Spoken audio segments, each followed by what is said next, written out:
What do you see as the root of Elijah's struggles on Saturday? What's the plan there this week?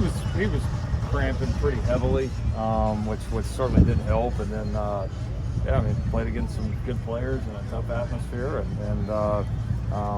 so but obviously wanted a chance to play him in the second half, but he wasn't available to go. So we made some adjustments, and that's part of it. And listen, I mean, on the topic of the whole group, I mean, we all have to be better there. And I got to put them in better position. We certainly have to play better there. There's plenty of opportunities in that game. We're blocking just fine, and we missed several opportunities that way too. So the reality is we all got to be a little bit better. There's not any group that's got to be massively better. But O-line included, we all got to take steps, coaching, the players around them, to get it going, to play the level we want to. And frankly, within the first couple of games this year, there's been a ton of positive signs. So we got to get back on track that way, and I'm confident we will. Lincoln, you and Josh Henson talked at the beginning of the season both about just kind of the development of that group and leaning on their development instead of getting other guys in the transfer portal.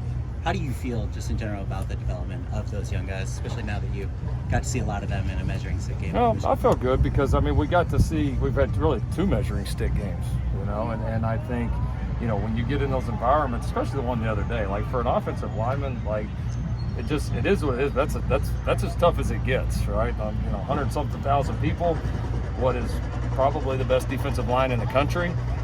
We get behind, and so you're having to throw the ball a little bit more. There's a couple things that we didn't do a great job of preparing them on. I'm talking about myself in terms of putting them in a good position. And so we all got to get better from it. But I think I know the guys in that room. I know the coaches that we have. I know what I see on this practice field. I know what I've seen on a lot of game clips, and I'm very confident in that room's ability to get back to playing kind of like we did against LSU and Utah State. And what we believe that group can be is really damn good, and I expect them to be that way this year, and they're going to need all of our help. Do you worry at all about the confidence of some of those young guys? Coach, with kind of a limited number of snaps for Bear on Saturday, what we've asked you, what you need to see more from them, haven't needed to see more, but in general, what is leading to him running with the twos right now, and he's not getting it? Yeah, he played over a third of the game. So I mean, people want to act like he has not playing stats. He's doing a good job for us out here. He's getting better. There's no story there. I mean, I know you guys are looking for one. Like, there's no story there. Guys out here working hard. He's improving. He's in a new system with a new coach. He's getting better. I think he's going to continue to get better. It should be hard to play D-line at USC. Like, it ought to be kind of hard. Like, if it's not, it wasn't hard last year. And that's why we weren't very good up there. You know what? We're pretty decent up there, and it's hard, and the margins are thin. So sometimes it's not what somebody's not doing. It's competitive, and there's tough decisions to make every week. But if you see guys out on the field, then we are excited about what they're doing on the practice field, and believe that they give us a chance to win. Go look at the last snap of the game too. And so there's no story there. Guy's getting better. He needs to keep improving, and I'm confident that he will with the coaching that he has and the room that we have.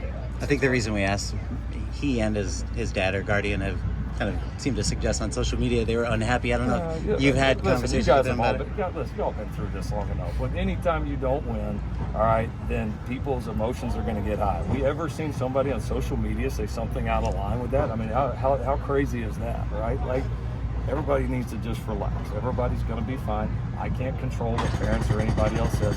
I can control what's happening in these walls, and I'm perfectly comfortable with this. Any update on Akili Arnold? Improving quickly. He's been limited early this week, but hopeful to have him this weekend. What did the tape reveal to you about the run defense, and how do you hope to The tape revealed, I don't know, we saw 47 runs, and we played 43 of them like a bunch of bosses. Honestly, that's what it revealed. Now, it doesn't excuse the fact that the 3 long ones that got out, we got to make those 10 or 12-yard runs. When somebody runs it, that amount of times, and they're a talented group, they're going to get through clean like every now and again. But we got to limit those. That's got to be a 10-yard run, a 12-yard run. If it is, we probably give up. We probably give up 7 points. Coach, officiating may or may not have played a role in this game. What is the process on the sideline when it's time to challenge a call? Like, hit that 4th down spot, next play, touchdown? You know, the one that was big, yeah, the fourth down that we thought that the delay, you know, that was the big one. It was just so early in the game, and you don't normally see a delay challenge win because they do give you a little bit of a leeway. And I just at that time, I knew it was late, but at that time I wasn't going to risk a timeout and the challenge that early. I just didn't feel like it was the right thing to do. So, yeah, and you got to be smart about it. I mean, a lot of times these guys are communicating with us on the sideline. Most of these plays get reviewed. There's very few that honestly you actually have to review. And so the majority of the time, if they're close, we're sitting there talking to the official as it's happening. He's telling us, no, they looked at it and it's good. Don't waste your challenge. And have you gotten any clarification back from your office about they hit on the tie? No, not on that one directly yet. No, we will though. Kind of a scary moment for late, you know, in Yeah. that game. How's he doing? What's his status? What do you guys expect? Yeah, we got good news. He's going to be back this year. He won't be back for sure. You know, probably for the next couple of weeks. But some really positive news given the hit, and I think it's one too that I don't fault the kid from Michigan. It's legal right now, but a hit like that does not need to be. Like, you think all the things in college football and football in general that we've cleaned up, it is very simple to clean up a defenseless player that can't see and you going low on him. Because what happened to Lake, honestly, he's incredibly lucky. You see it in the NFL, you see it in our game, and that's something that needs to get some attention to get cleaned up because we can. That makes the game no better, and that's something that just should not happen. There's been a lot of focus on what you guys didn't maybe do well in this past game, but after watching the film, what are some things that you were extremely happy about in this last football game? Yeah, about 95% of the defensive snaps were really good. We were awesome on kickoff and punt team.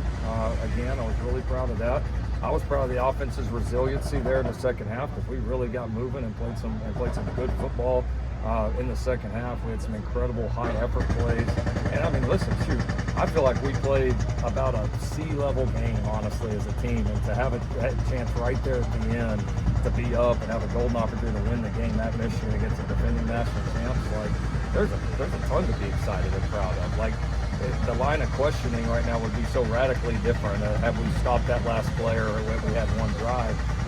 All the other things still happen, right? And so we got to own the good, we got to own the bad, and get our minds and everybody's minds here to our challenge against Wisconsin this week.